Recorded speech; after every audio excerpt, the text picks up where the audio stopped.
All right, ZBA, we are live. We are recording. Phone lines are opened. Go for it. Thank you, Matt. Welcome to the Town of East Hampton Zoning Board of Appeals meeting for March 18th, 2025. We have one scheduled public hearing tonight, and I'll read that into the record. The applicant is Alexander Hacker and Kasha Barbari at 106 Meeting House Lane, East Hampton, Suffolk, tax map number 300-172-8-33.2.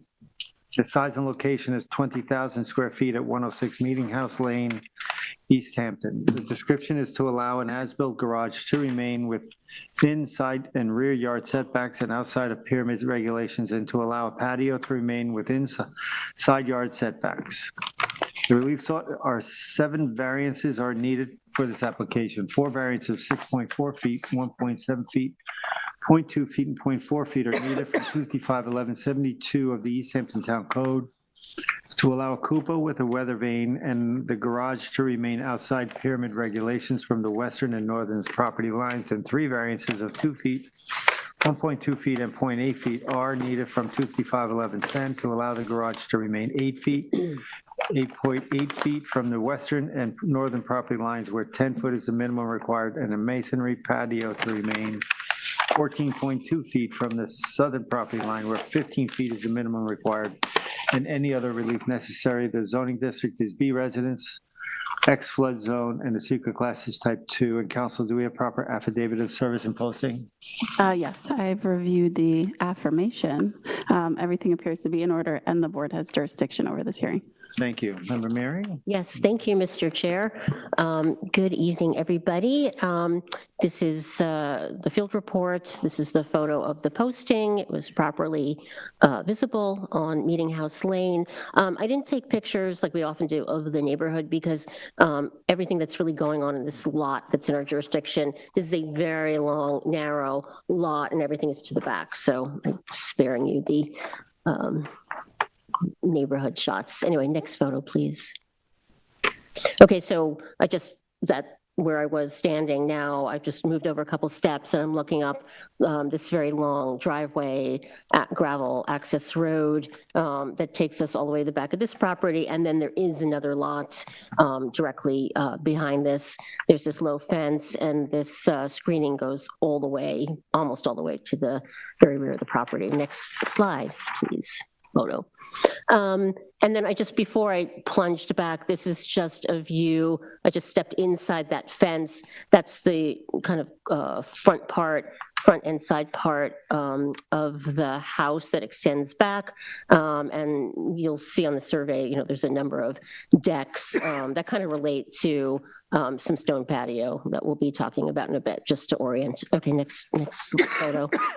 Now, this is one of the 2 elements that is subject of this public hearing. I mean, it's talked about as a garage. It's not really a garage because there's no driveway into it. So it's a shed.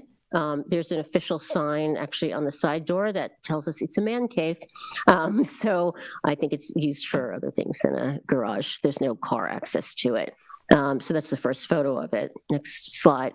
Oh, and that's looking, sorry, just so you know, that's looking north. Right.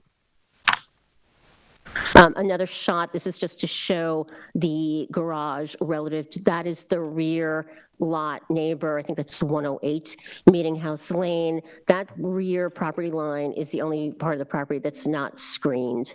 And next slide. And then just one more shot. I'm looking towards the eastern facade of this shed. You can see the cupola, the weather vane, the piggy weather vane, and then because it's big on top, and then the the roof line. Next slide. And now I just turned my back to that shed, and this is the rear of the house. There's a deck there, and you'll start to come into view. It's clear on the survey. There's some stone patio area and a little sandbox sort of thing on the ground. So that's just to set up the next photo. Next photo. Okay, so that stone piece right there, well, that you're looking at is already existing just to the right of it. there's a small stone area that has 2 empty planters on it. That, as I understand it, is the piece of patio that is seeking the relief for the side yard setback, that little bit there. And then we're looking, again, back towards that access road driveway that we came up on, and then across, you can see the heavily screened neighbors on the other side of the driveway. Next slide, I think it's just one more. And then I'm just, again, that's the edge of the stone patio that needs the relief. And it sort of lines up almost nearly completely with the other decking on the house. I think that's it. Is that it? Thank you. Thank you. Carl?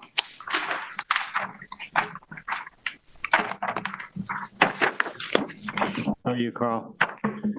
Very well, thank you. What a pleasant evening to see everyone. It's nice to be here. Good evening, Chairman Delane and members of the board. My name is Carl Iris, a local attorney here on behalf of Alexander Hecker and Kaja Byberry on the application for area variances for their house at 106 Meeting House Lane in Amagansett.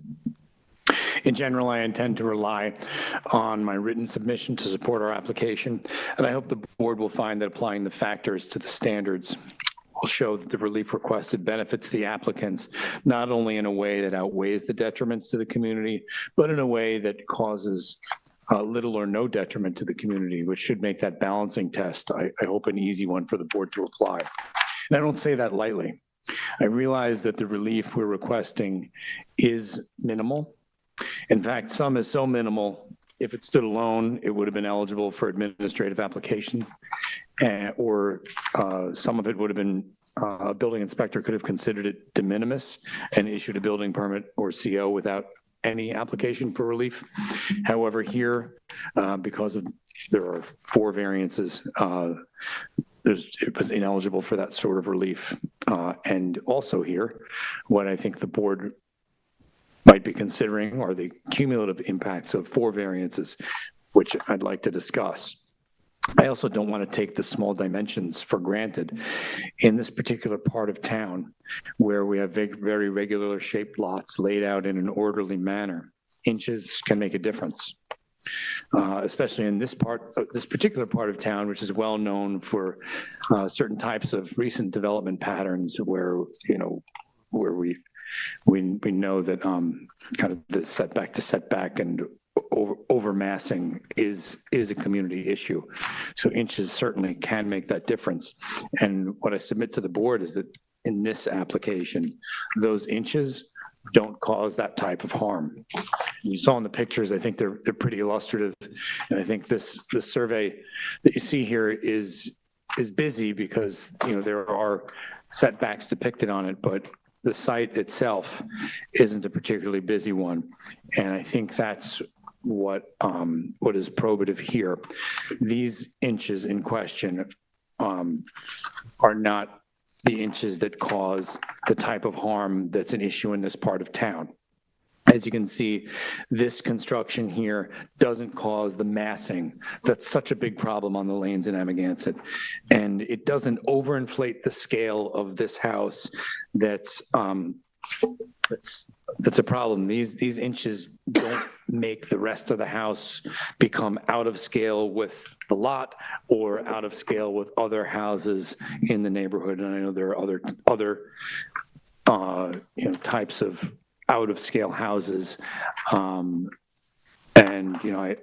This is a newer house, and it's certainly not the type of mid-20th century ranch that still exists in this part of town. But this particular house is not the type of overinflated, out of scale house that is what really is the lightning rod of overdevelopment in this part of town and in many others. But I think keeping the focus narrow to the community issues that I think are most applicable to the lanes, if we can call it that, here. I think that's That's what I imagine the board would be considering. Also, in the event that some board members are reluctant to agree that these inches don't create the detriments of massing and improper scale, the neighbor adjacent to the harm is a flag strip of a driveway. And to remove all doubt, my client's architect heard from the owner of that driveway, and that owner voices no objection to this application. I don't have anything in writing, but that was that was something that I want to give to the board, and therefore the potential harm to the affected neighbor is attenuated. The affected neighbor, which would be on the other side of that driveway. I don't think the driveway or the neighbor that uses the driveway is going to say this is a potential harm. The affected neighbor is attenuated by the width of that driveway, which is, you can see on the survey, 20 feet. That's even greater than the 15-foot setback that was erroneously encroached upon. And if it hadn't been encroached upon, the rest of the relief wouldn't be necessary either. So the error that happened drove all of the requests here. So there is also significant mature vegetative screening, further mitigating the potential for harm. Also, I feel it's important not to overlook the benefits to the applicant. My clients are second homeowners. They have 3 growing children, much bigger than mine. This is their summer house, and the shed on the survey, garage in the memo, stores things the family needs, bikes that keep getting bigger, equipment from last summer's endeavors. This isn't a rented house. They don't intend to rent this house. This is the kind of second homeowner that the comp plan anticipated, and I think that's important. It also suggests the flip side of the benefit to the owner of granting relief, which is the detriment to the owner that would result from denying relief, and is the case, the detriment to the community that would also result from denying relief. If relief is denied, the only action to become compliant with the board's determination is demolition and reconstruction. The detriment to my clients is clear, things like cost and displacement, but the cost to the community is related in that the neighborhood also bears the burden of noise and construction. And I think that's related to some of the benefits of the noticing that we do as part of these hearings. It's more than just a jurisdictional issue. It does invite comment from people, and I received a call from one of the neighbors that received one of the notice letters that I sent. She asked a few questions, and when I explained that the application only seeks to legalize what's already there, she exclaimed that she was relieved that there wouldn't be any more construction. The fact is that this part of town sees a disproportionate amount of construction, the noise, the trucks, the worker traffic. It's a burden, and a denial here would put that burden on a neighborhood because of something that wasn't truly causing any harm and has been there for years. I mean, I was first contacted about this application pre-pandemic, and due to a series of, including the pandemic and other kind of consequences of it, it took a long time for us to get here today on this. So, I mean, these things on my own recollection have been there for 5 years. So even something like the cupola, which might look like something extra, and the board might be considering the needs for the applicant. Yes, it sticks up a few feet higher than the code intends. The thing is that it's only this wide. So the harm is that if there is any harm, it's so small, and a feature like that all the way in the back of the property, it's so self-evidently quaint. And it's a feature that harkens back to the agricultural past of our community when this was how barns were vented, and still many barns are still vented in the same way. The comp plan definitely makes efforts to preserve our fishing farming heritage. And I know a cupola on a residential house isn't exactly what gets discussed in the comp plan, but to me, I think it shows the community heritage intentions of the applicant, which I think is something to encourage. I submit to the board that not one of the requested variances creates the harms the zoning code seeks to protect against, and also taken cumulatively together, they don't create any of those harms. So accordingly, the benefits to the applicant outweigh the detriments, and I'm happy to answer any questions. Any questions? I have a few, but Okay, I would just ask, the garage was constructed by the current owner? Yes. Okay, so when was that? Do you know when it was constructed? I, More than 5 years, you've said, so it goes back at some point here, but Yes. the current owner constructed it. How did it get 8 feet from the property line instead of 10? It wasn't placed there, it was a mistake? What happened? it What's was the a- process that put it 8 feet away? the contractor error when citing this, instead of staking and using some technical means, it's a now retired contractor who did it the old fashioned way and took some measurements off of some features like the driveway and some existing vegetation. So it wasn't from a survey layout? I mean, he used the survey and Yeah. used some Yeah, features that he okay, saw on the okay, survey. all and right. did it But that anyway, way. so And wound there up was a off. mistake made during the construction, during the ownership, the current. By this property owner, and he. And we can see from the drawing that you submitted here that shows us the pyramid calculations and how much, had this been moved, we wouldn't be having this discussion. Yeah, I mean, you can see the elevations in one of the surveys, how the line just goes through. And, if the line was drawn with a thick marker instead of with AutoCAD, you might not even need relief. So much of it is so minimal, but I don't suggest that to minimize it. I think in this part of town and lots of the orderly parts of town, these inches matter. And, I think that's a reason to take this seriously and consider it as seriously as the board does other things. But I also think that the factors support granting the application. Thanks. I'm sorry, Dave. Go ahead. No, sorry. I just wanted to follow up on Member Johan's question. Just a couple more things on the shed. So number one, I think it's, if I understand a prior survey or drawing, the whole shed was actually supposed to be smaller overall. So I think it was more than just, it was misplaced to the lot line, but it did get bigger right in all directions. Is that correct? So if you could sort of follow on the thinking of how that happened, if I'm. I'd have to check. I think, I don't, I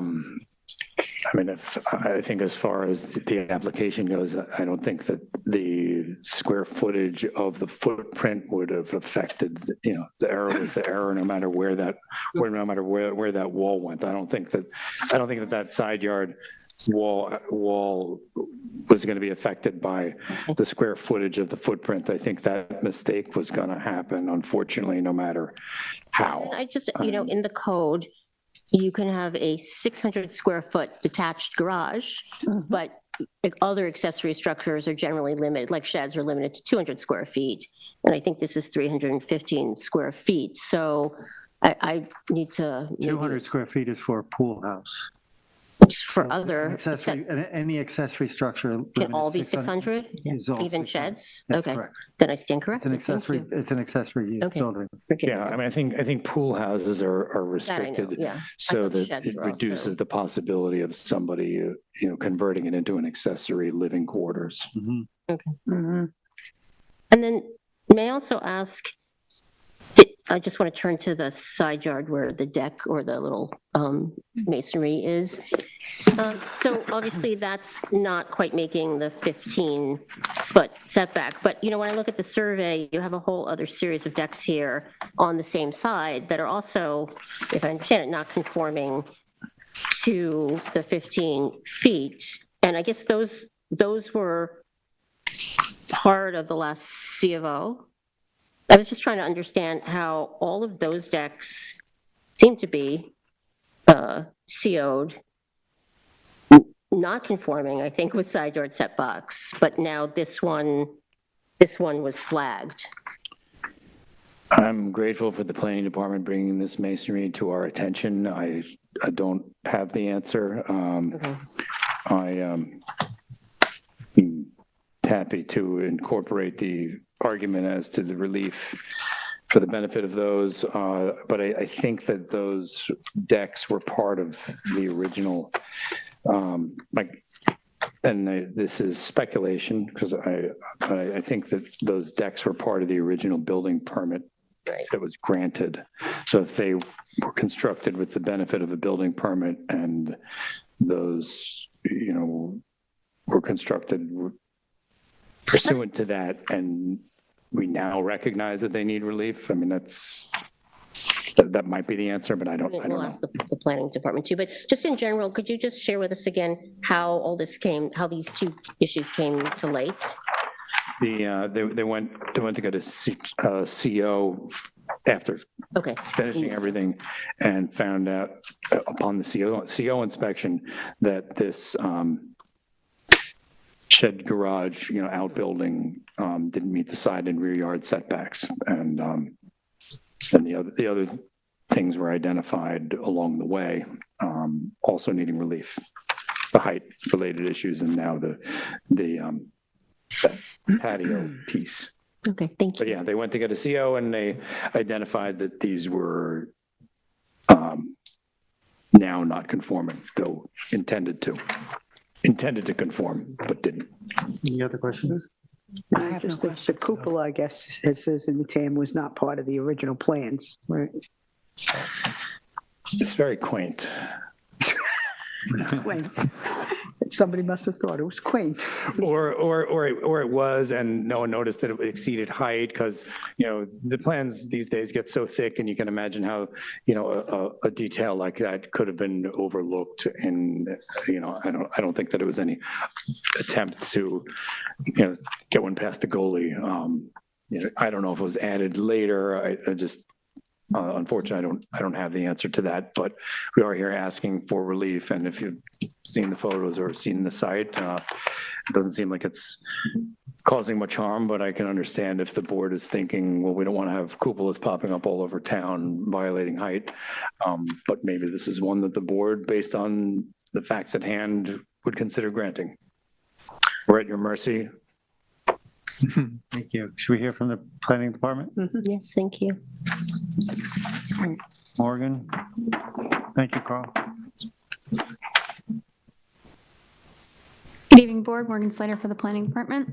Hi, Morgan. Do you swear firm to tell the truth, the whole truth, and nothing but the truth? I do. Thank you. So with a lot area of 20,000 square feet, this is a conforming lot for B residence zoning. And the cupola on top of the garage is a majority of the pyramid requests. It was kind of hard to figure out exactly what the relief request was, because there's like the weather vane and then there's the cupola. But the cupola is, predominantly the largest structure in need of the pyramid relief. A building permit for a conforming garage was issued in 2016, and it was not built according to the approved plans. And the small masonry patio was not depicted on that building permit. It just probably was added throughout the work that was being done. And we caught that in our review and just figured, that should probably be included in the relief requested. There are other decks and patios on that side of the residence that are shown on the 2015 CO. This is the first time the property has been in front of the zoning board. So, those, when the CO was issued, it just like wasn't picked up on that they may have needed the relief from the zoning board at the time. The property is also below the maximum allowed on building and total lot coverage. Does the board have any other questions about the property or its history that I can answer? I don't. No. No. Good. Good. I'm good. Thank you. All right, Carl, you have any closing remarks? But Going no, to public? no need to. Thank you. I think we can close it. Public?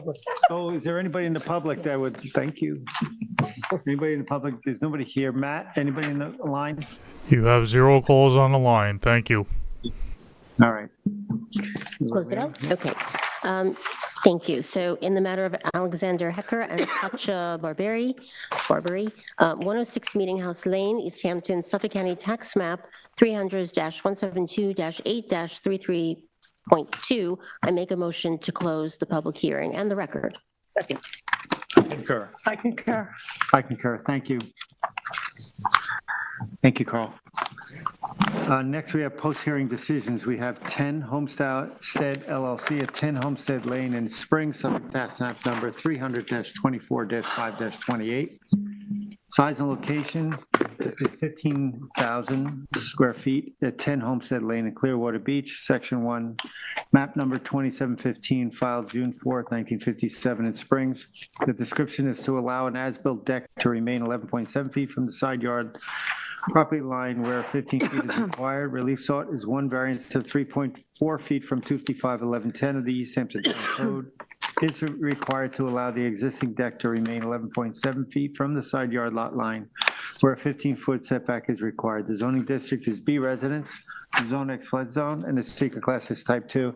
And this was a application that I was not present with, so the alternate, John Thorson, was sat in. I'm going to step aside, and John, you're welcome to come up to the dais and Maiden voyage. Maiden voyage. it's here.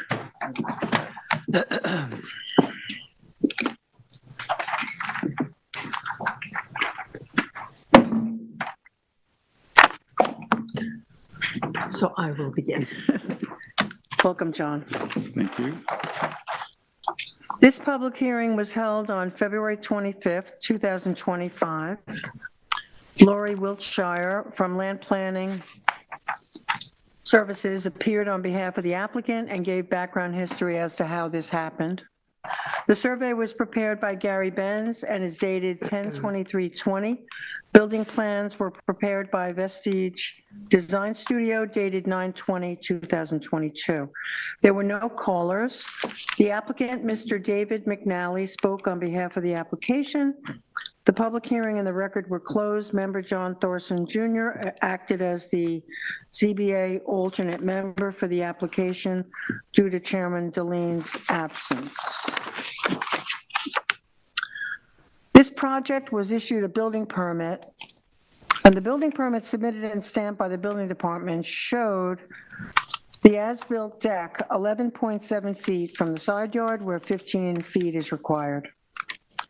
The cost to alter the decking would be estimated at approximately $40,000, not including lighting, irrigation, or landscaping. The house next door has been abandoned for years. Should that situation change, the applicant has agreed to a covenant as a condition of approval that the large evergreens, the holly trees, will be maintained to act as a screening and sound buffer. Now, one of the other things that was in the TAM, and I don't know how we handle this because we didn't really notice it, but I don't know if it would be considered and any other relief necessary. The TAM actually noted that there's a gravel patio associated with the swimming pool that doesn't meet the required side yard setback, but this is to be removed and replaced with a mulched area. I don't recall discussing that during the hearing. And it wasn't noticed, so I don't really know if it's in our purview to even be able to, unless we look at it as any other relief necessary. So I'm asking you what to do about that. The applicant built what was submitted and approved by the building department. There is extensive vegetation. This project will not cause an undesirable change in the character of the neighborhood, will not create any detriment to the neighbors. It's a 3-foot encroachment. Will not have a negative effect on the environmental conditions of the area, and I don't feel it was self-created. I'm going to approve this application as long as they covenant maintenance of the evergreens that exist, and if we're able to, removal of the gravel patio associated with the swimming pool, since it does not meet the required side yard setback, and replace it with mulched area. Member Johan? Thank you, Vice Chair. Yeah, this was a very straightforward request. We see that a certain amount of work, and it's a substantial amount of work. There were some planters, concrete planters involved in this. It was not a simple deck. It's a rather elaborate layout that follows an architectural plan that surrounds the house. It's a significant amount of work has been done on this property under the new ownership. I think it's been done, except for the fact of the placement here, in a very high standard. And so we see that there was a certain amount of care taken. However, we do wind up with the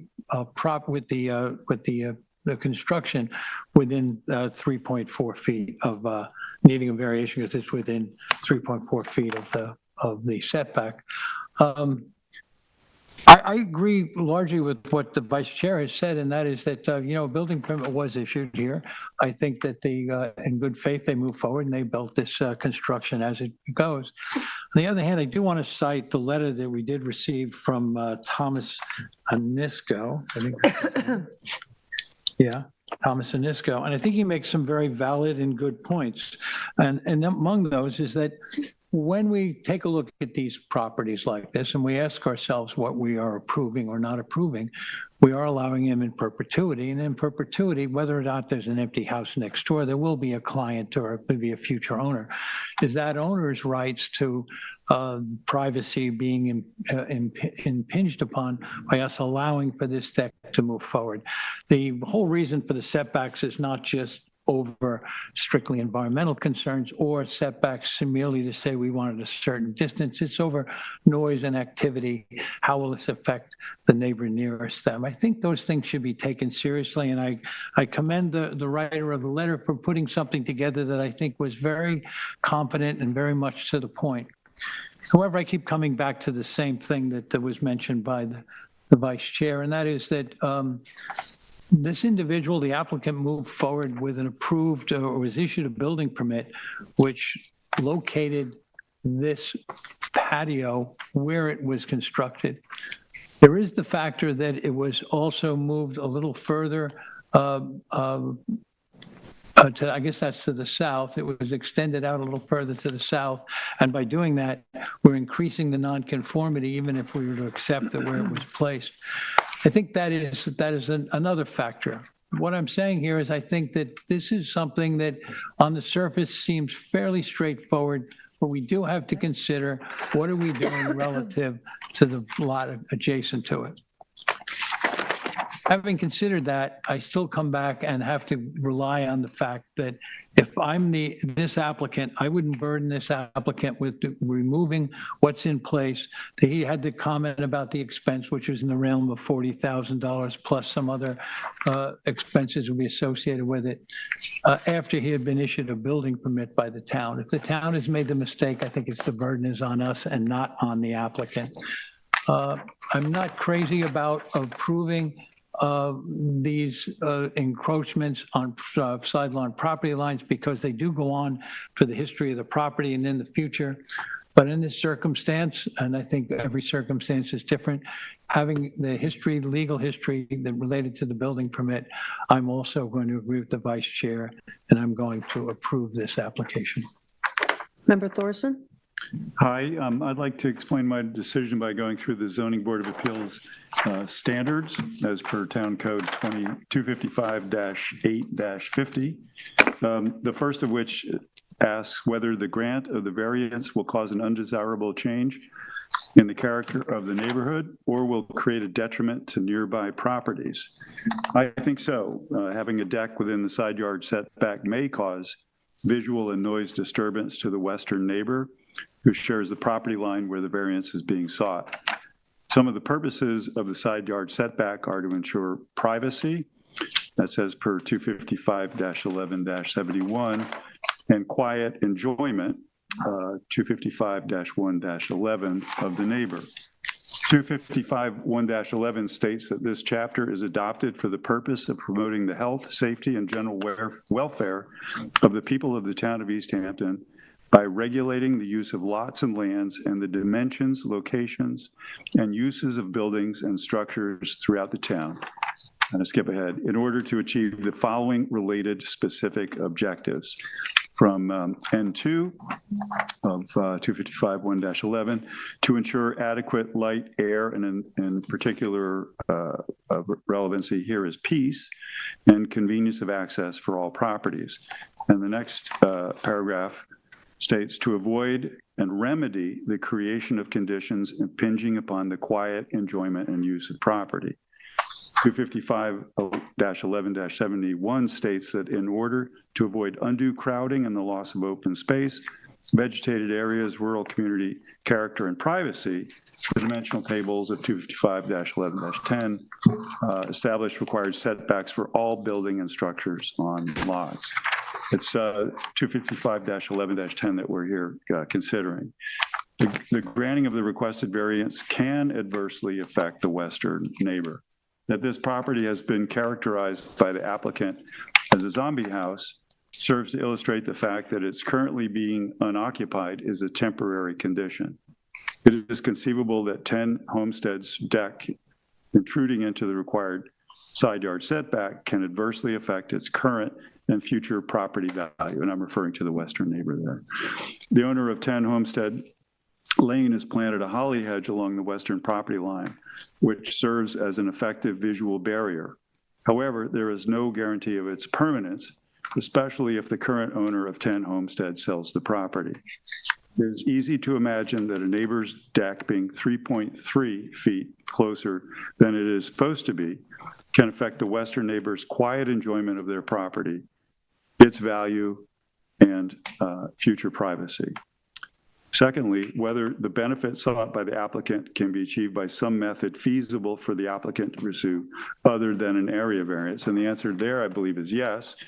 The deck and planters can be moved to be outside the required side yard setback of 15 feet. In fact, the owner has explored this option and provided an estimate to do so to this board. 3, whether the requested area variance is substantial. The requested area variance is 3.3, not 3.4, actually. The as-built deck is 11.7 feet from the side yard property line, where 15 feet is required as per 255-11-10. The area variance requested equates to 22% over what is permitted, which I consider to be substantial. Fourth, whether the grant of the variance will have an adverse effect on the impact of the physical or environmental conditions in the neighborhood or in the affected area of the town. I think so, and I agree with the points raised in the letter by the neighbor Thomas Anisco, dated January 31st. Relevantly, he says, I am the neighbor of 12 Homestead Lane, East Hampton. Let it be known that I strenuously object to this application for several reasons, and he lists 3. First of which, I believe that failure to adhere to established zoning regulations will diminish the value of adjacent properties. Secondly, approving as-built structures that do not adhere to code is a precipitous slide toward the rendering of zoning regulations meaningless. And his third point is appeasing property owners who build first and ask forgiveness later creates an atmosphere of selective enforcement. He closes by saying, I would ask the Zoning Board of Appeals to reject this application and require the property owner to come into compliance with current zoning code. Thank you for your consideration. Regards, Thomas Anisco. I concur. And lastly, we're asked to consider whether the difficulty causing the applicant to request an area variance was self-created, which considerations shall be relevant to the determination, but not necessarily preclude the granting of the variance. The condition for which the area variance sought is, in my opinion, self-created. The owner hired a surveyor to plot the deck's location, hired a firm to design the deck, submitted an application to the building department for its construction, and then hired a builder to construct it. The fact that the building department issued a building permit for a deck shown on the survey accompanying the application to be inside the required property line setback does not absolve the owner from complying with 255-11-10. Furthermore, clearly stamped in red on the relevant building permit number 73499 are these words: no oversight, error, or omission on the part of the building inspector or his representative shall legalize the erecting, construction, alteration, removal, use, or occupancy of a building or structure that does not conform to the provisions of the New York State Building Code and the East Hampton Town Zoning Code. This error originated with a survey commissioned by the owner, and I believe the ultimate responsibility for its remedy is with the owner. And so for these reasons, I vote to deny the application. Thank you, Member Thorson. Member Berger? Okay. Okay. Well, I look at it more like Member Johan and What's your name? My name again? That girl. I do think, well, I do think it's not a huge to me, it's not an unusually large variance for 3.4 feet. The one thing I was disturbed about, though, on Lori's handout that she gave us that night, the survey on there, I keep looking at it, that's stamped by the building department, shows 17.5, and I'm a little confused on how, it came out as built at 11.7, but it looks like the original survey may have been correctly mapped out.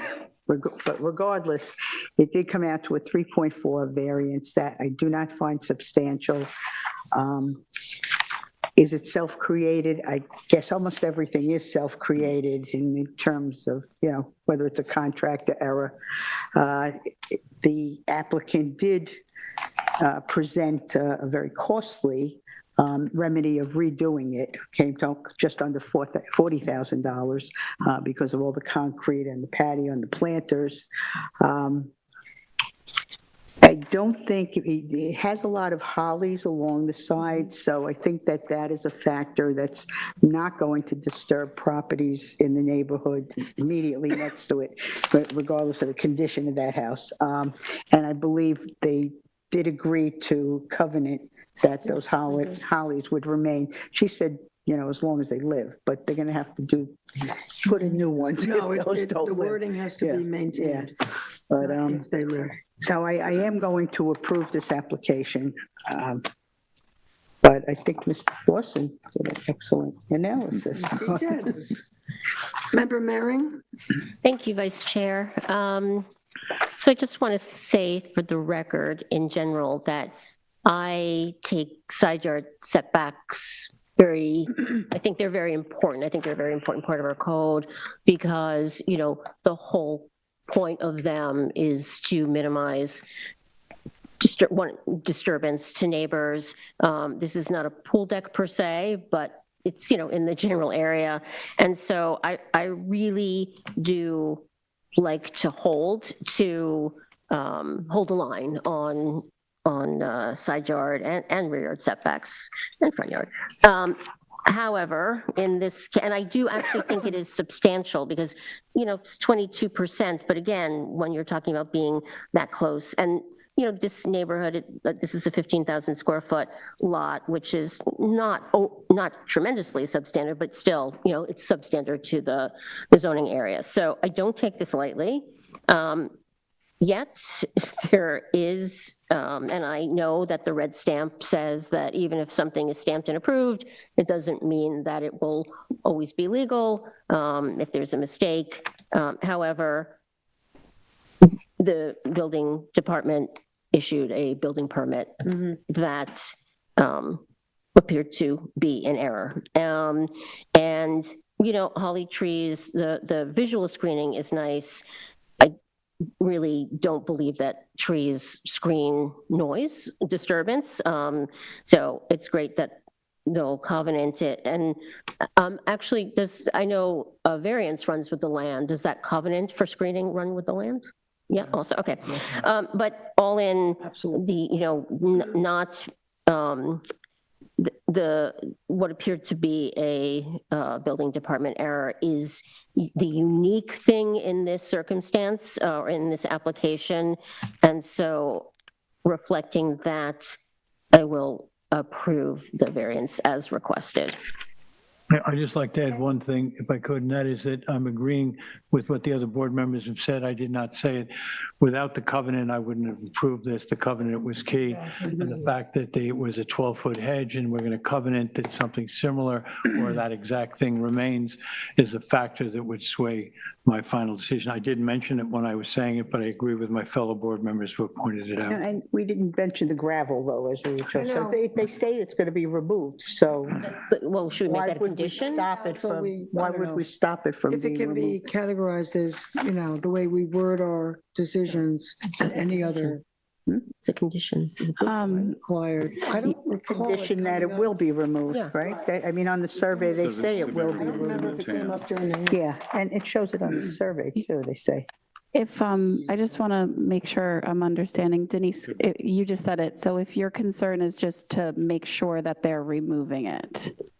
But also, I I'm want to sorry. make sure, So that was to make it a That- condition of approval? I'm just trying to make sure I understand my, the my question. thinking behind it is we have language in, it's not noticed.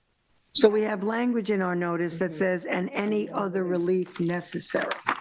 So because this needs a side yard setback, would that qualify to be under any other relief necessary?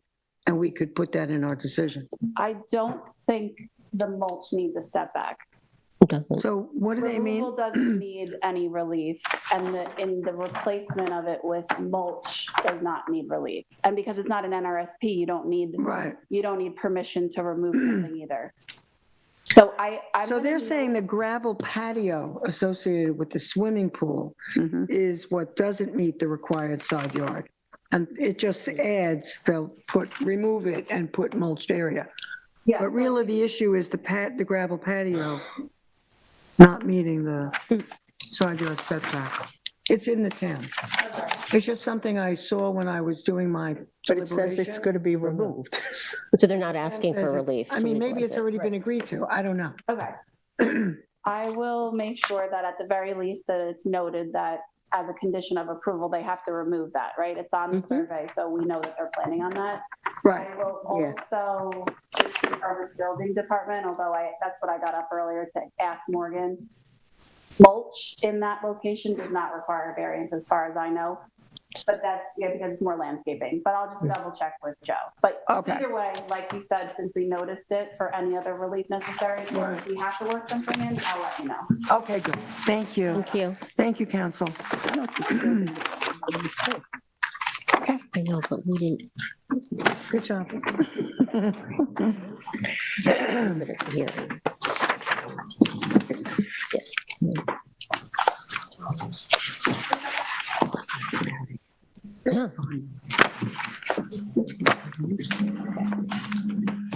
All right, so. John, did the butterfly subside? Did the butterfly subside? Did good. All right, next we have Sean Meehan at 69 Benson Drive in Montauk, Suffolk, tax map number 300-30-1-22. Size and location is 9,150 square feet at 69 Benson Drive, Oceanside at Montauk, lots 168 and 342, map number 2730 in Montauk.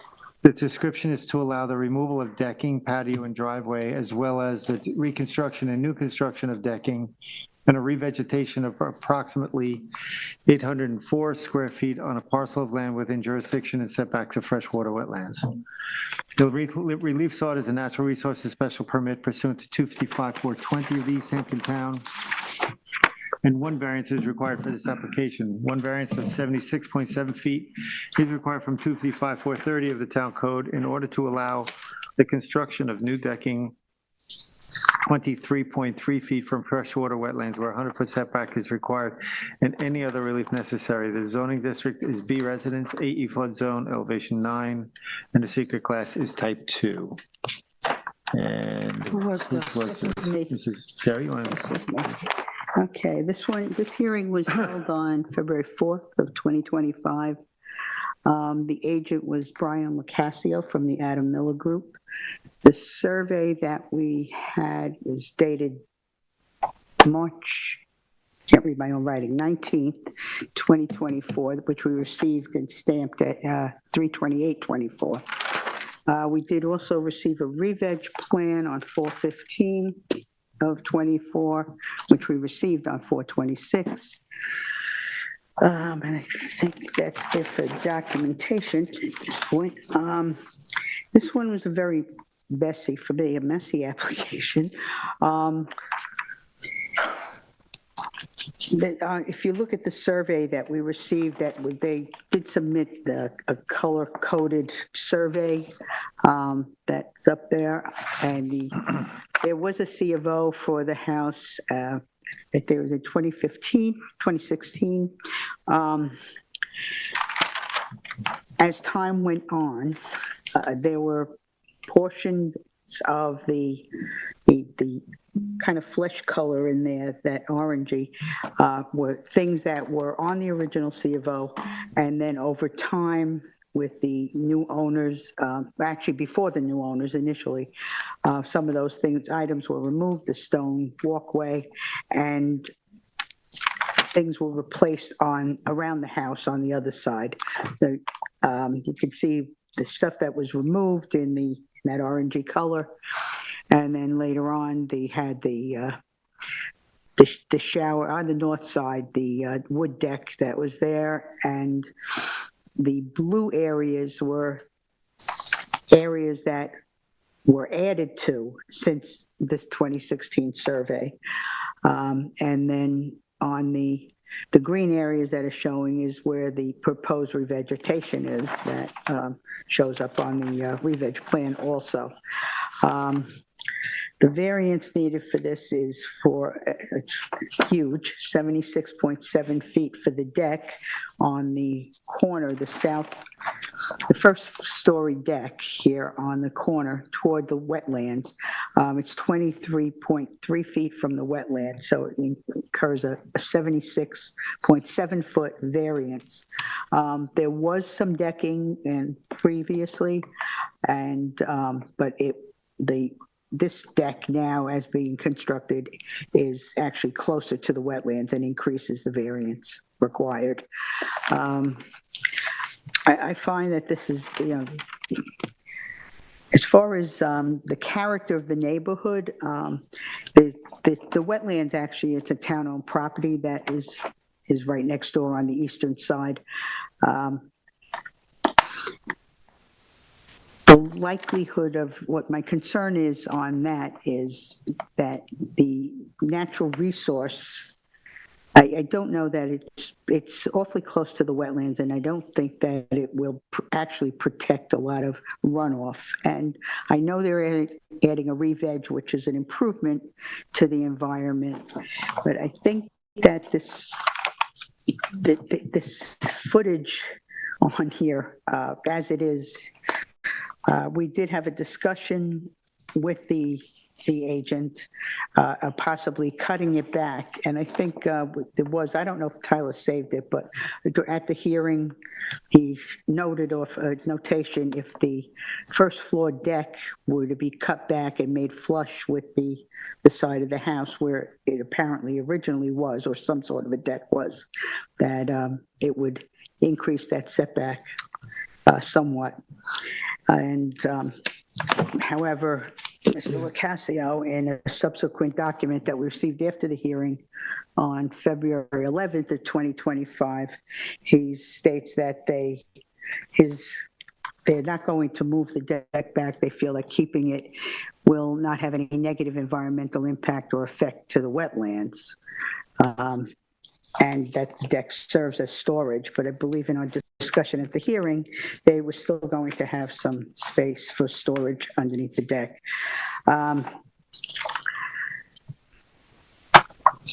There was a lot of, prior to these people owning the house, I think there was a lot of other clearing that had been done. In some of the aerials we looked at, the 2016 aerial looks like there was a lot more vegetation around the house as a whole. The stone walkway, was on the west, which was removed or is in the process of being removed. And the decking on the north side, the area that shows it's going to be cut off is due to the septic being too close to the septic system, so they have to cut that back. This is a disturbing setback for me. I think it may not change the character of the neighborhood per se, but I am not convinced that they won't be damage done to the wetlands as far as the NRSP standards. It's a very large variance. And it does go, if you recall, it does grade down toward those wetlands. And I don't see that it's actually meeting the NRSP standards. I'm very curious to hear what my fellow board members say on this, because the revegetation obviously is a good thing, but I think that they're not going to cut back the deck is bothersome to me. And I think that, as far as alternatives, that was discussed at the hearing. And apparently this is where they have the entrance to the house, was on the east side. So it wasn't an alternative to move it to the other side of the house on the west, which would be considerably farther away from the wetlands. So this one, I'm going to deny the variance for it, but I am curious to hear what my fellow board members say. Thank you. Ed? Yeah, thank you, Mr. Chairman. This, it sort of has been described by Member Berger. There were several things going on here. To start with, there was some work on the west side, a walkway and some gravel and some stone areas that would be removed initially. The conversation that went on about, we can see looking at the map or the survey here that's up and the one we have, that they wanted to square off a stone area that sat to the north of the house replace it all with a wood deck and then square off a corner there and add some additional decking down along the east side of the house. The whole contention here was the one that's just been mentioned by Member Berger, and that is the work down the east side of the house is closest to the wetlands. I had a couple of factors in here. One is that anything that would be done at all on this property that was either to the south or to the east would require a large variance. The wetlands are so close here that any work would require what is a large number of variants. So we have to take that into consideration on what can be done on the lot. I think what the offer that came from them that was significant was to take, there was some overclearing and they realized that they had to bring it back. And it was pointed out by Tyler, they were moving from an area that was less critical to an area more critical, the revegetation. Bringing the revegetation to the east and south, as you can see on the survey, was putting it in direct juxtaposition to the wetlands and will act as the best possible buffer for the work that they propose to complete. When I look at this, I think it comes down to that trade. We're getting 810. I know that was just read in at 804, but it's one of those numbers in excess of 800 feet of additional re-veg in the most critical spot. I think, but Tyler did point that out, that it's just shifting, is his quote, I think it was the shifting of the protective vegetation from the north to the east and south, where it will do the very most good. I think that's true. I think that what we get here is an effort to provide a buffer that's going to help. I think the other thing that happens is we're replacing a semi-permeable patio area, a non-permeable with a semi-permeable. I think that's an improvement. Less stone coming up. We had that discussion about that. We pressed the applicant's representative. There's a stone going to be taken out. It's not going to be left below and just abandoned. No, we saw some of it stacked up. So I think that in a constrained lot within a wetland very close, the effort that was made here was the appropriate one, and that is they were able to offer to move a re-veg into an area that is most vulnerable and most applicable to protecting the wetlands from this work. So the discussion to limit it a little bit, and that went out, as it was pointed out by Member Berger, their response was they felt they had to have it, and they were not offering to remove some of what was discussed at the meeting. I think it would have made it a more attractive application had they done that, but all things considered, removal of the stone, of the new decking going in, and the vegetation being placed appropriately as it has been, I am going to approve this application. Thank you. Denise?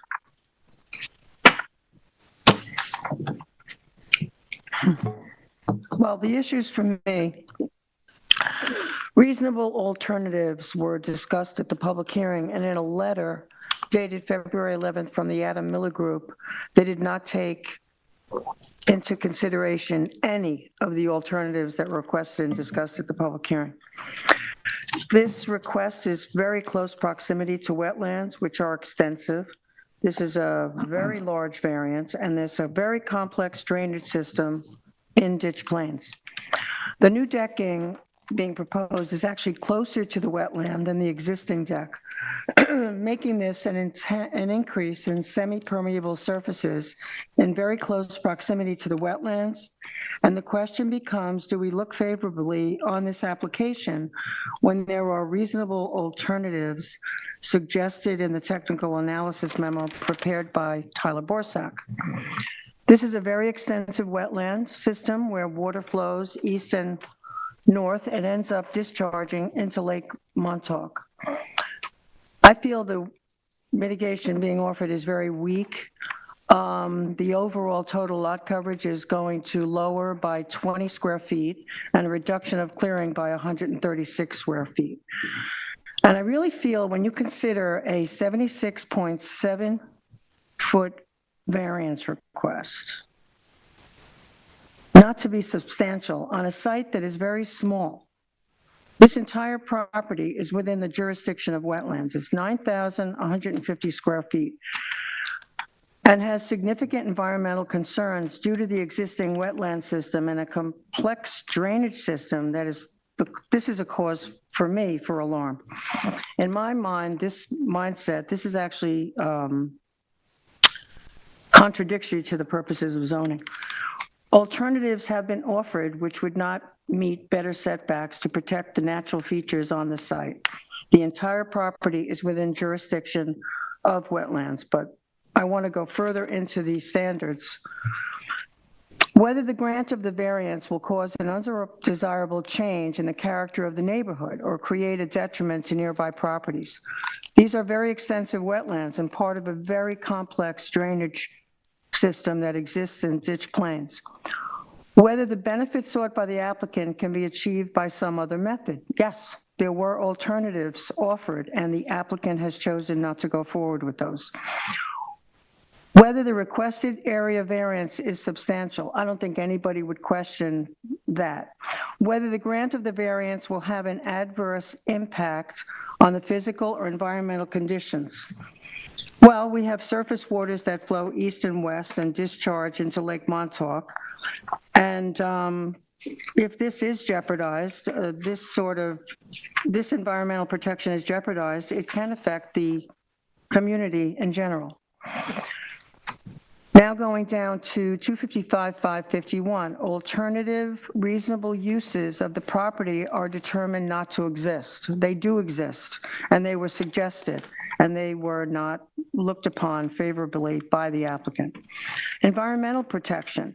The natural characteristics of the site are such that the proposed use may be introduced there without undue disturbance or disruption of important natural features, systems, or processes, and without significant negative impact.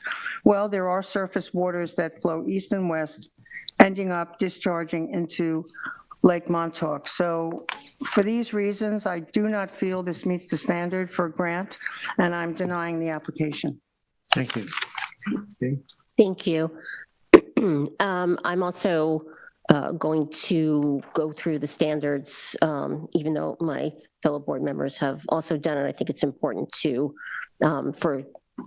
also to be clear on how I approach the standards. So first, just let me back up.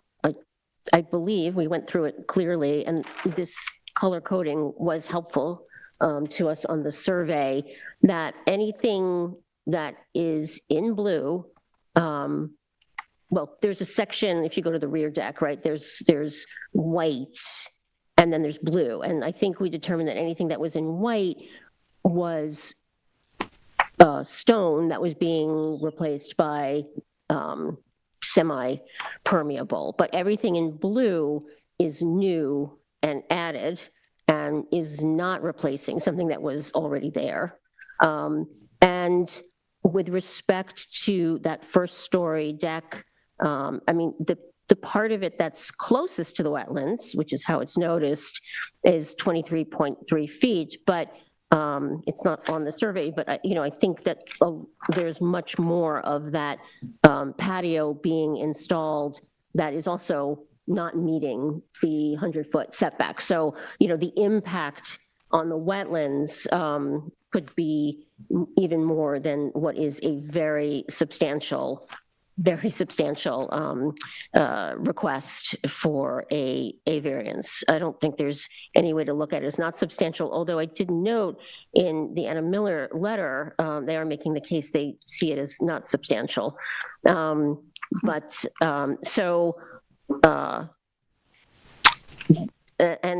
this is a lot, so let me just go through the standards, sorry. Again, it's always easier just to take them one at a time. The benefit sought by the applicant cannot be achieved by some method feasible other than the requested area variances. So I agree with what my fellow board member, Vice Chair Savaris said. Not only were there suggestions of an alternative feasible method, but there is significant decking on this house already. So there, the applicant has benefit already related to outdoor decking. It's not like, oh, this is the only deck, that's going to be on the property. So this just expands, what is decking that I guess appeared to also not meet wetland setbacks, but was granted, I guess, at the time that the house was built because of how constrained the property is. The requested wetland variances cannot be considered considered substantial. They're not the minimum variances necessary for the reasons that we talked about. Now, there were alternatives. One of the alternatives was just to not build that first story deck. And the issue that, it creates storage, I can't imagine that there aren't other storage opportunities somewhere else. The grant of the variances, I do believe, will have an adverse impact on environmental conditions. These are substantial wetlands. A lot of the wetlands, as we know, have been erased in ditch plains. They've been filled, they've been culverted. And, right next door to this property is a significant wetland that provides benefits, but also can be impacted, very significantly by structures near it, especially the extent of what's being proposed. I understand about that the vegetation could create a buffer, but it's not enough in my mind, given how much is being requested and how much structure on the ground close to the wetlands is being proposed. This is, I know it is self-created, and I know that doesn't have to be definitive. However, it's really self-created when someone decides, knowing that they're in jurisdiction of wetlands, to go ahead and start constructing without the benefit of a building permit or the required relief that would be necessary, from this board, both the NRSP and the variances. So to me, the self-created issue here is very salient in my decision. So all in, I am also denying the variances, and I won't go through the NRSP standards again.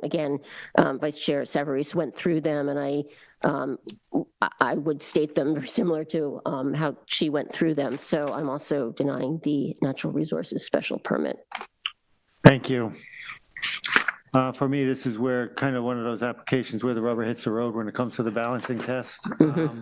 And I've got to look at whether or not 20 square feet reduction in total lot coverage and 136 square feet reduction in clearing meets that balancing test. I do agree that they are looking to revegetate closer to the wetlands, but I think as well, during the hearing, we did try to pursue alternatives. I'll jump to the conclusion. I will also vote to deny this application based on the grounds of my other board members too.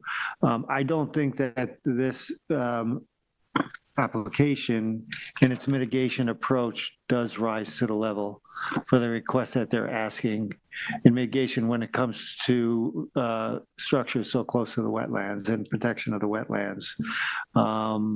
So I too will be voting to deny this application. Okay, council? Yep.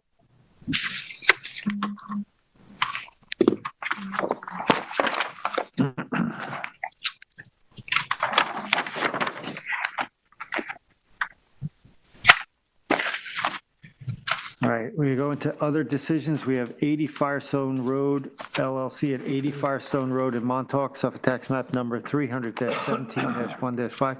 This is a modification of a 2021 determination. Morgan, you want to give us a rundown on this? Yes.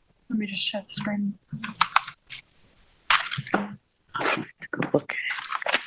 So the original determination is from 2021 on this. It also received planning board approval. There's some as-built discrepancies. The relief that was granted back in 2021 was a natural resources special permit, which the only structures that were within natural resources special permit jurisdiction was the construction of the coastal staircase. Everything else, there's this, I'll zoom in because it's a bit of a kind of a busy survey. The wetlands are up here, and then so this green dotted arc is the 150-foot jurisdiction. Morgan, can you just repeat, though, I missed what you said, the only structure you said that was in? That was granted so the natural resources special permit. Okay, I couldn't hear her. I'm Yeah, sorry, it was thank you. solely for the structures are coastal outside. staircase. I just didn't know. The structures beyond that were, they're considered motel units, and they required a variance from 255-11-88 because they are 4 separate resort units where motel units are required to be located within multiple unit structures. So it's not technically dimensional variances. The as-built conditions are slightly larger than what was approved. Each unit is 63 square feet larger, so they were approved at 600. They are built 663 square feet. The patios associated with those units are also slightly larger, of varying dimensions, I believe, ranging from 305 square feet to 463 square feet larger.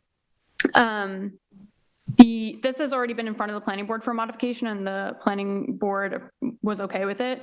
And again, the only structure within natural resources special permit that was approved was the coastal structure. The coastal staircase. There was a retaining wall that was constructed that wasn't included in the original approved plans. It's about 30 linear feet within the 150-foot arc right here.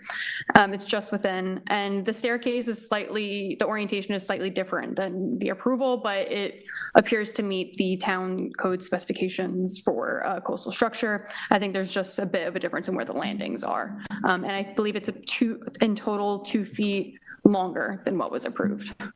The planning department doesn't have an issue with the as-built conditions.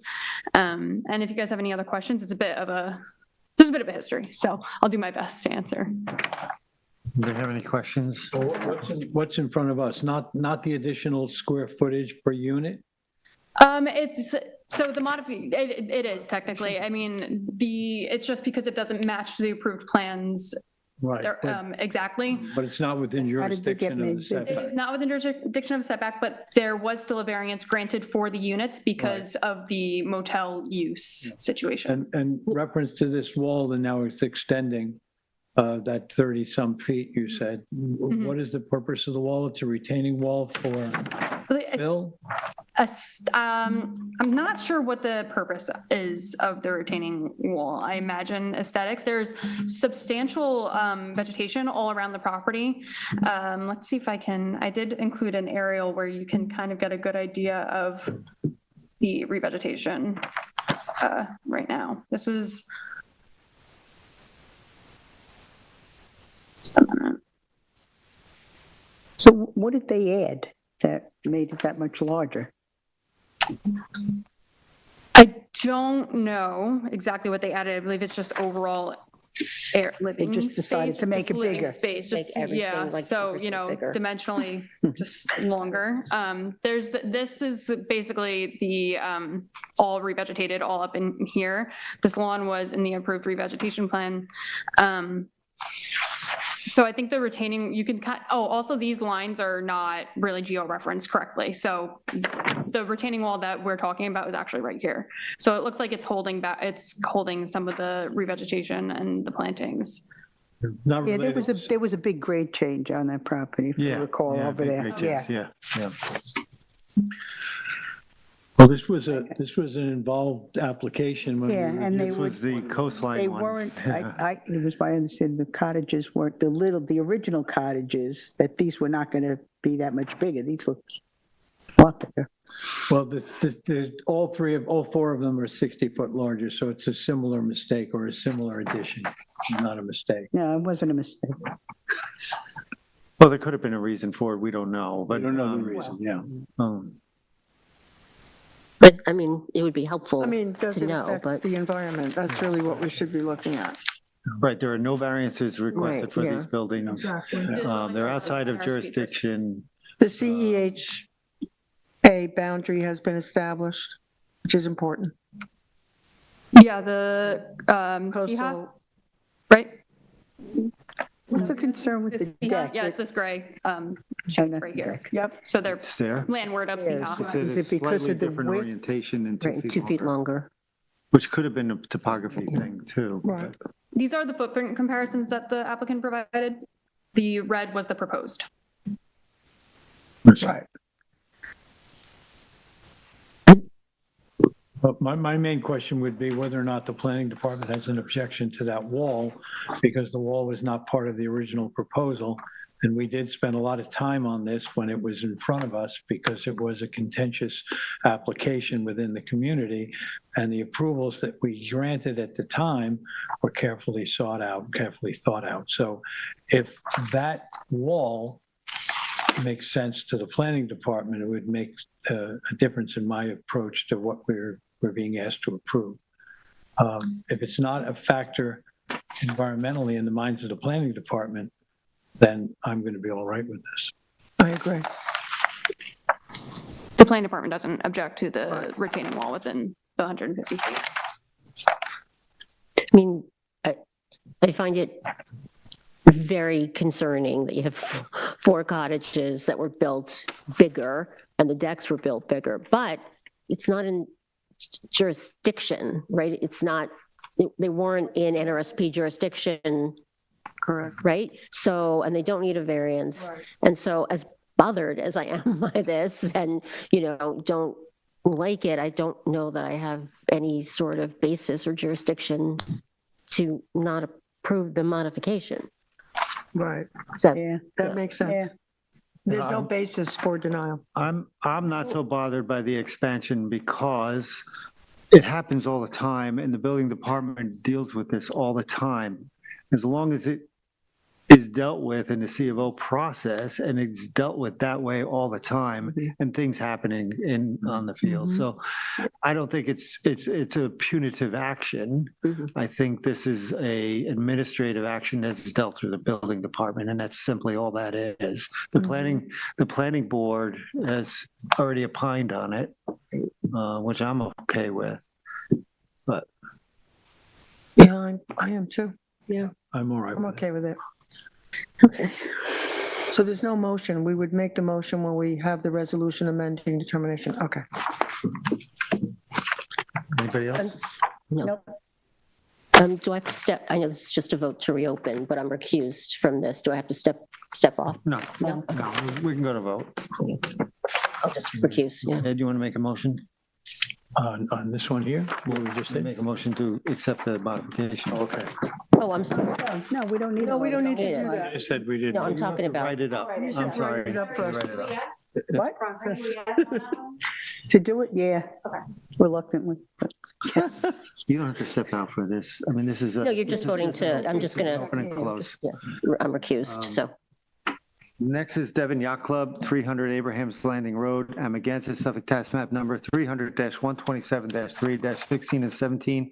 And it's a request to reopen the record to accept the additional information.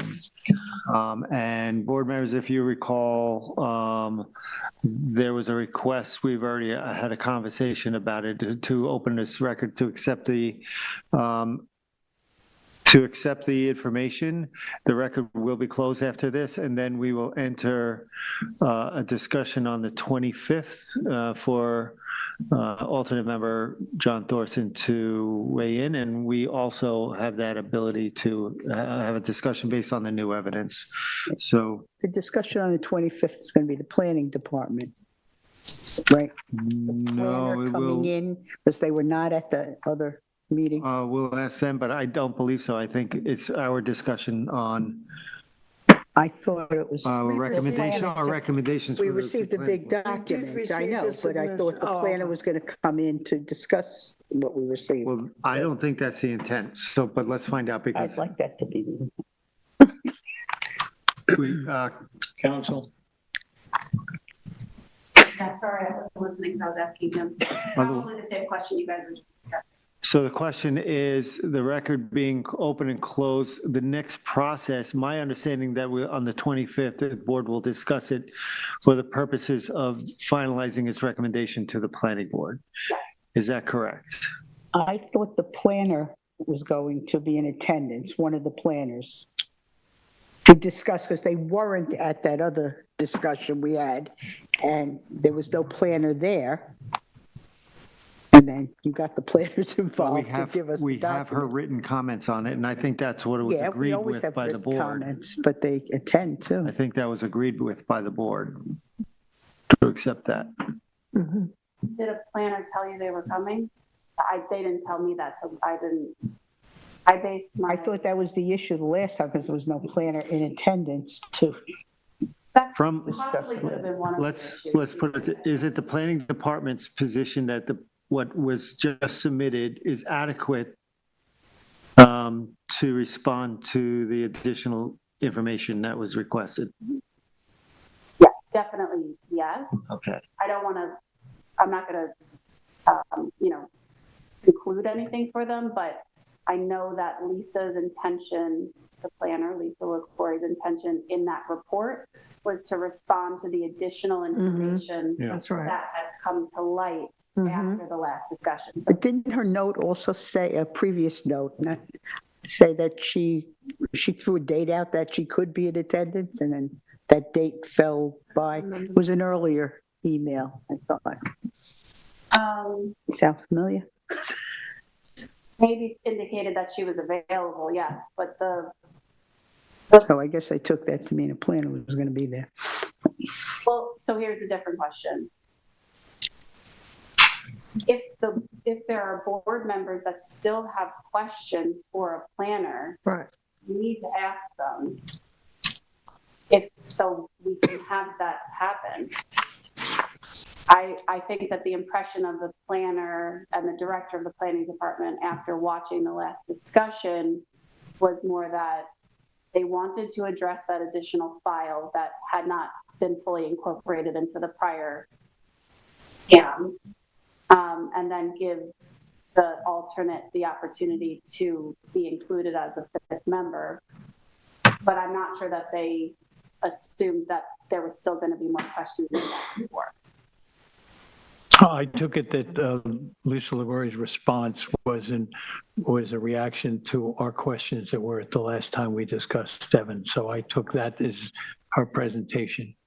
I understand what Member Berger's saying, but I wasn't looking for her to come back in. I think we got from her what she was going to give us. But I don't want you to feel like if you have questions, then you should have them answered. Will we have questions based on the information that I haven't had a chance to fully read it anyway, so. I have, and I think she kind of addresses, I think she did. I think she addressed the concerns and She very addresses well. That one file. I Correct. can tell you my impression is she doesn't address any discussion from the prior discussion outside of what's in that 80, is it from 87?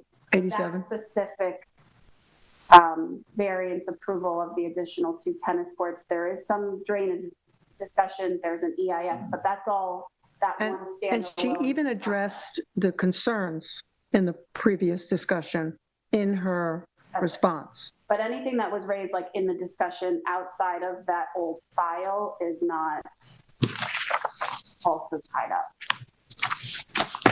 And our alternate is comfortable if they're not there?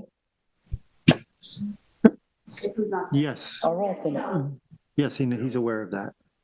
he's been studying this whole time. Good. All right, can we So I have, think we- can we have a motion to open, and I guess I'll make that motion. Yeah. Good idea. So therefore, I'll make a motion on Devon Yacht Club, 300 Abraham's Landing Road in Amagansett, Suffolk Tax Map number 300-127-3-16 and 17 to reopen the record and accept the additional information. Second, Concur. Concur. Recused. Therefore, I make a motion for Devon Yacht Club, 300 Abraham's Landing Road, Amagansett, Suffolk Tax Map number 300-127-3-16 and 17 to close the record. second, Concur. Concur. Recused. Yep. Thank you. Okay, next we have Rowley at 69 Seaside Avenue in Montauk, Suffolk Tax Map number 300-32-4-20. It's a request to reopen the record.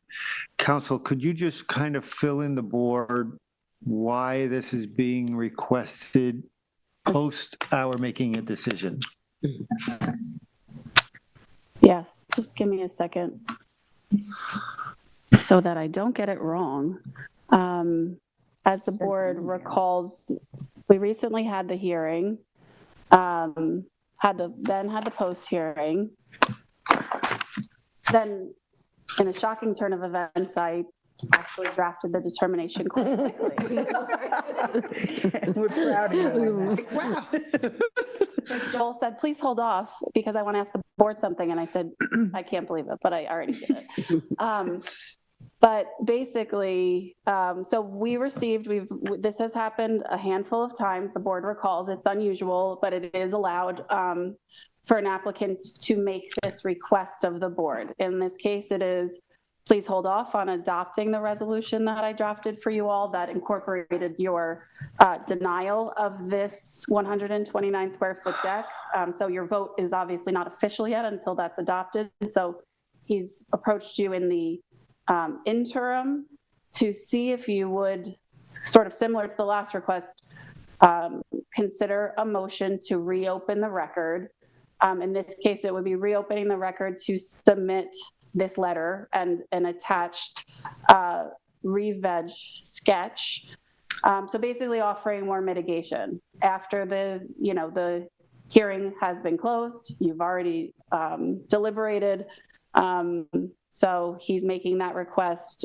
In this case, it says it's for 200 square feet of vegetation to mitigate that 129 square foot deck. So tonight, all really the board has to do is consider that, whether you want to make that motion to open it. And then I think it would be wise for us to table the discussion on this, maybe to a next meeting or something like that, until we're all ready, reviewed this and ready to. So based on that, You just want to let it in now.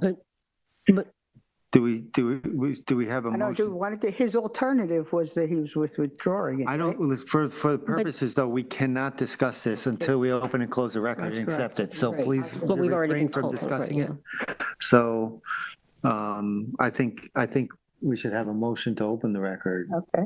And we then, fine with in a that. following, and then close the record, and in a following meeting, we can continue discussion on it. Okay, All right? I'm okay with that.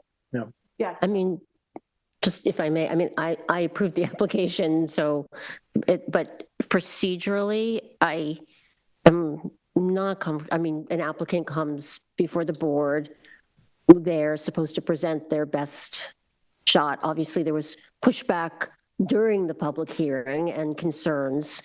And so, yes, it's not final because there's no resolution, but procedurally, I am concerned about setting that type of opening. But that's, again, I've approved the application, so it's not a comment on what's being offered. It's a process question, yeah. I would just say that our responsibility as a board is to be reasonable, and I think it's reasonable to, based on advice of counsel and this to open the record and accept this. So can we have a motion? Who's rally? Who's doing this? Ed was. Oh, I was Raleigh? Okay, good. I've forgotten that. Okay, then I'd like to make a motion in the case and the application of Rowley 69 Seaside Avenue, Montauk, Suffolk County Tax Map 300-32-4-20 to reopen the record to allow for the submission for some additional materials by the applicant. Yes, I second that. I concur. I concur. I'll concur. And now close it. Yes. Thank you. I'd like to make a second motion to close the record for Rowley 69 Seaside Avenue, Montauk, Suffolk County Tax Map 300-32-4-20. Second. I concur. Concur. I concur. Thank you. Next, we have draft minutes of Tuesday, March 11th. I'd like to make a motion to approve the minutes for the East Hampton Town Zoning Board of Appeals for Tuesday, March 11, 2025. Second. Concur. Concur. Concur. Thank you. Vice Chair. And I would like to make a motion to adjourn the zoning board meeting on March 18th, 2025 at 8 PM. Second. Concur. Concur. Concur. Thank you.